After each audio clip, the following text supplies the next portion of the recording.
साथियों, शिक्षक भर्ती के जो ऑनलाइन फॉर्म है वो स्टार्ट हो चुके हैं। उसमें बहुत से डिटेल्स है वो बिल्कुल आपको ध्यान से भरनी है। और इस सीरीज के मैं लगातार वीडियोस बना रहा हूँ। इस सीरीज का ये तीसरा वीडियो है जिसमें आपको बताने वाला हूँ कि आपको डिस्ट्रिक्ट प्रेफरेंस कैसे भरनी है। क्योंकि साथियों, राजस्थान के कुछ जिले हैं जो डार्क जोन घोषित किए हुए प्रतिबंधित जिले हैं, तो इन जिलों को नहीं भरना है, वरना फिर आप लाइफ टाइम फंसेंगे। वहां से बहुत ज्यादा प्रॉब्लम्स होने वाली है। तो जिला चॉइस जो आपको भरनी है जो शिक्षक भर्ती मुख्य परीक्षा के फॉर्म में, तो उसको आपको मैं कंप्लीटली बताने वाला हूँ किस प्रकार से आपको जिला है वो भरने वाला। चाहे आप राजस्थान के किसी भी जिले के निवासी है, मैं जो बात बताने वाला हूँ उस अकॉर्डिंग आप परफेक्ट राजस्थान की जो डिस्ट्रिक्ट चॉइस है वो आप भर पाएंगे, टीएसपी नॉन टीएसपी दोनों कैंडिडेट्स के लिए। साथ ही मैं बात करूंगा शिक्षक भर्ती का जिला आवंटन कैसे किया जाएगा, उस अकॉर्डिंग भी हम सारी इंफॉर्मेशन में कंप्लीटली बात करने वाला हूं। नमस्कार दोस्तों, एजुकेशन जॉब हेल्पलाइन के एक और हेल्पफुल और लेटेस्ट इंफॉर्मेशन वीडियो में आप सभी का स्वागत है। तो साथियों, मैंने शिक्षक भर्ती का ऑनलाइन फॉर्म कैसे भरे, जो मैंने कंप्लीटली डेमो फॉर्म के साथ आपको दिखाया, वो वीडियोस वॉच कर लीजिए।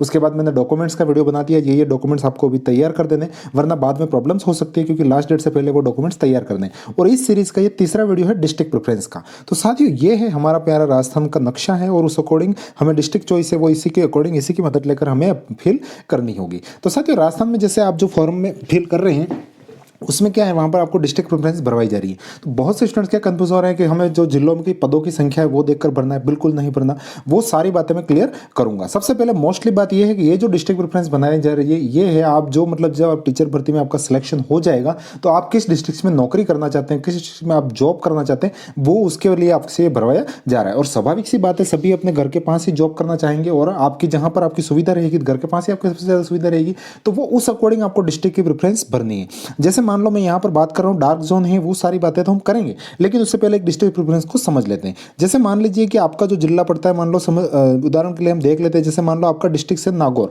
तो अब नागौर डिस्ट्रिक्ट के मान लो यहाँ पर बहुत लंबा चौड़ा नागौर है। अगर आप नागौर के इस कोने के निवासी हैं तो आप यहाँ पर नागौर भरेंगे, उसके बाद सेकंड नंबर पर बीकानेर भर सकते हैं, फिर जोधपुर भर सकते हैं। मान लो आप इस तरफ के निवासी हैं तो फिर आप सेकंड नंबर में सीकर भरेंगे, फिर जयपुर भरेंगे, फिर अजमेर भरेंगे। तो उस अकॉर्डिंग आपको जो डिस्ट्रिक्ट की प्रेफरेंस है जो आपके घर से बिल्कुल ही नजदीक लगे, आपको उस अकॉर्डिंग भरना है। और साथ ही जो डार्क जोन के मैं जिले बताने वाला हूं उन जिलों को आपको अवॉइड करना है, क्योंकि अगर वो आपके घर के नजदीक हैं तब तो ठीक है, लेकिन अगर आपके घर से दूर पड़ रहे हैं तो फिर उस अकॉर्डिंग आपको लिस्ट बनाकर भरने होंगे। सबसे पहले हम बात कर लेते हैं डार्क जोन डिस्ट्रिक्ट कौन कौन से प्रतिबंधित जिले क्या होता है। तो राजस्थान में साथियों जो शिक्षा विभाग है उसकी तरफ से कुछ जिलों को प्रतिबंधित किया गया। यहाँ पर शिक्षा का स्तर है वो न्यून है, ताकि वहां पर जो टीचर्स हैं उनके 10-10 साल बाद ट्रांसफर होते हैं। और कई बार जो नॉर्मली जो तृतीय श्रेणी अध्यापक के हालांकि ट्रांसफर बहुत कम होते हैं, लेकिन जब भी होते हैं उसमें प्रतिबंधित जिलों को कंप्लीटली मौका नहीं मिलता। जो नॉर्मल जिले वहीं पर ट्रांसफर होते हैं, तो यहां पर आपकी पोस्टिंग होगी तो आपको कम से कम 10 साल या उसके बाद ही आपको ट्रांसफर का मौका मिल सकता है, ऐसी संभावना बनती है। अगर ये डार्क जोन की जो डिस्ट्रिक्ट है, ये अगर आपका होम डिस्ट्रिक्ट है, मान लो बाड़मेर आपका होम डिस्ट्रिक्ट है, तो फिर आपका डार्क जोन है, उससे आपको कोई इश्यू नहीं है।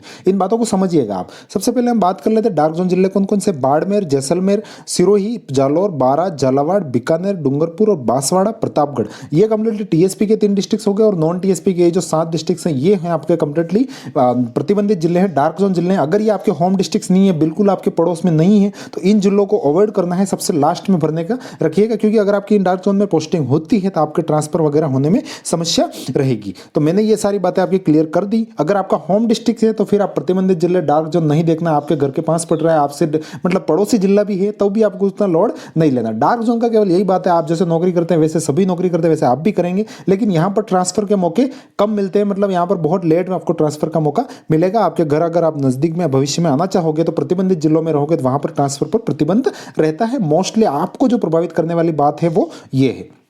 बाकी और हम देख लेते हैं साथियों जिला चॉइस कैसे भरनी है। आप जैसे जिले की जो चॉइस भर रहे हैं आप कंप्लीटली फिल भरवाई जा रही है। जो सबसे एक नंबर पे वो सबसे आपके टॉप प्रेफरेंस है, तो हो सकती है समूह की अमूमन वो होम डिस्ट्रिक्ट या फिर जो आपकी जो चॉइस है जहां आप जॉब करना चाहते हैं उस अकॉर्डिंग आपको डिस्ट्रिक्ट की चॉइस भरनी है। जिला चॉइस भरने में आपको पद है वो कम ज्यादा देखकर जिलों की चॉइस नहीं भरनी है, अपने नजदीकी जिलों के अनुसार ही भरें। जो आपका जैसे जो जिस जिले के आप निवासी हैं, जिस स्टेट के डिस्ट्रिक्ट के आप निवासी हैं, आपके जो पड़ोस के जो जिले पड़ रहे हैं जिस हिसाब से डिस्टेंस प्रेफरेंस भर रहे हैं उस अकॉर्डिंग भरनी है। आवंटन राज्य स्तरीय मेरिट से होगा, उसमें कहीं कोई असर नहीं है कि आपके डिस्ट्रिक्ट में मान लो जयपुर के निवासी आप उदाहरण के लिए देख लेते हैं। मोस्टली अगर आप जयपुर के निवासी, जयपुर में स्वाभाविक सी बात है सीटें कम होंगी, तो वहां पर फिर ऐसा नहीं है कि आप जयपुर को सबसे, बाड़मेर को सबसे ऊपर भर रहे हैं, वहां पर सीटें सबसे ज्यादा है, जैसलमेर को सबसे ऊपर भर रहे हैं। आपको डिस्ट्रिक्ट की संख्या नहीं देखनी है, आपको केवल और केवल प्रेफरेंस भरनी है। प्रेफरेंस का मतलब यह होता है कि अगर मेरा सिलेक्शन होता है तो मेरे जो मार्क्स रहेंगे एग्जाम में उस अकॉर्डिंग मुझे ये डिस्ट्रिक्ट अलॉट किया जाए, मैं यहां नौकरी करने के लिए मेरी ये चॉइस है। अब उसके अकॉर्डिंग फिर जो अलॉटमेंट किया जाएगा, वो तो जो मेरिट बनेगी उस अकॉर्डिंग होगा। तो अगर मान लो आपके जयपुर में सबसे कम सीटें, फिर भी आपको जो आपका होम डिस्ट्रिक्ट है जयपुर, तो आप स्वाभाविक सी बात है उसको सबसे ऊपर भरिए, भले वहां 10 सीट ही क्यों ना हो। लेकिन अगर आपका हो रहा है सिलेक्शन तो हो जाएगा, नहीं तो तीसरे नंबर की होगी, चौथे नंबर की होगी, आपकी जो मेरिट बन रही है उस अकॉर्डिंग होगी। नहीं तो फिर अगर आप मान लो 30-31 नंबर पर जो प्रतिबंधित जिले बन रहे हैं वहां पर अलॉट हो जाएगी जॉब। तो अगर आप मेरिट से ऊपर आ रहे हैं तो जॉब तो 100% मिलेगी, लेकिन हो सकता है कि आपको डिस्ट्रिक्ट थोड़ी आउट मिल जाए या फिर बाहर मिल जाए। तो उसीलिए क्या विद्यार्थी जो हमारे स्टूडेंट्स हैं उनकी सुविधा के लिए जो डिस्ट्रिक्ट प्रेफरेंस भरवाई जाती है, ताकि स्टूडेंट डिस्ट्रिक्ट प्रेफरेंस भर सके, ताकि वो पोस्टिंग के बाद बहुत अच्छे ढंग से नौकरी कर सके, जो स्टूडेंट्स हैं उनको पढ़ा सके, पूरी तन्मयता के साथ अपना जो अध्यापन कार्य है वो करवा सके। तो राज्य सरकार का इस प्रकार का ये उद्देश्य रहता है। तो फॉर्म भरवाते में ये कंप्लीटली आप बहुत अच्छे से ध्यान रखेंगे। आपको जिलों की पदों की संख्या वगैरह नहीं देखना है, आपको केवल ये देखना है मेरे घर से कौन सा नजदीक है, मैं जहां नौकरी करना चाहता हूं मुझे सबसे पहले मेरा होम डिस्ट्रिक्ट मिले, वहां अगर नहीं मिल पा रहा है मेरिट के अकॉर्डिंग तो मेरा ये डिस्ट्रिक्ट मिले, वो नहीं मिल पा रहा है तो दूसरा मिले, और नहीं मिल रहा है तीसरा मिले। वो आप डिस्टेंस के अकॉर्डिंग जो राजस्थान का मैप है उसको देखकर कंप्लीटली आप फिल कर पाएंगे। जिला आवंटन कैसे होगा, तो साथियों पद व अभ्यर्थियों की चॉइस अनुसार राज्य स्तरीय मेरिट से कैटेगरी अनुसार आवंटन किया जाएगा।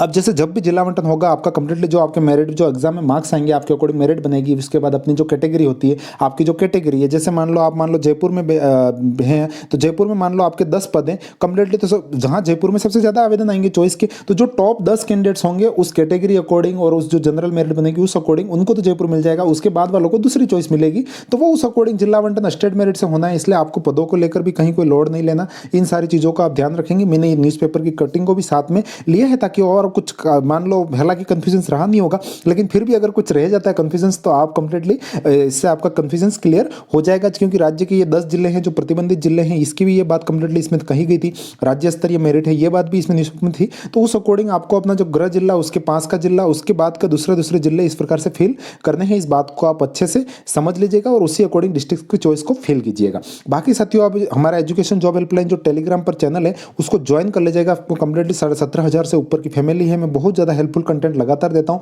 जैसे मैंने यहाँ पर एक ब्लैंक ऑनलाइन फॉर्म पीडीएफ भी आपको उपलब्ध करवाई है, ताकि इसको पेन से फिल कर लीजिए। फिर आप ई मित्र पर जाइए, या फिर आप खुद भर रहे हैं या फिर ई मित्र पर जा रहे हैं तो भी आपको ये पीडीएफ फिल कर देनी है। किन किन बातों का ध्यान रखना है उसके भी मैंने वीडियोस बना रखे हैं, तो इन वीडियोस को वॉच कीजिएगा टेलीग्राम पर। कंप्लीटली आपके हित की और जो आपके लिए जो जरूरी बात है वही की जाती है। बाकी मैं कभी भी टाइम पास कंटेंट आपको इस चैनल पर नहीं देखने को मिलेगा। अगर आप बहुत पहले से जुड़े हुए तो पता होगा, वरना हमारे साथ चैनल को सब्सक्राइब करके जुड़ जाइएगा, आपको पता चल जाएगा। तो साथियों मिलेंगे और किसी नई अपडेट के साथ, तब तक के लिए जय हिंद, वंदे मातरम।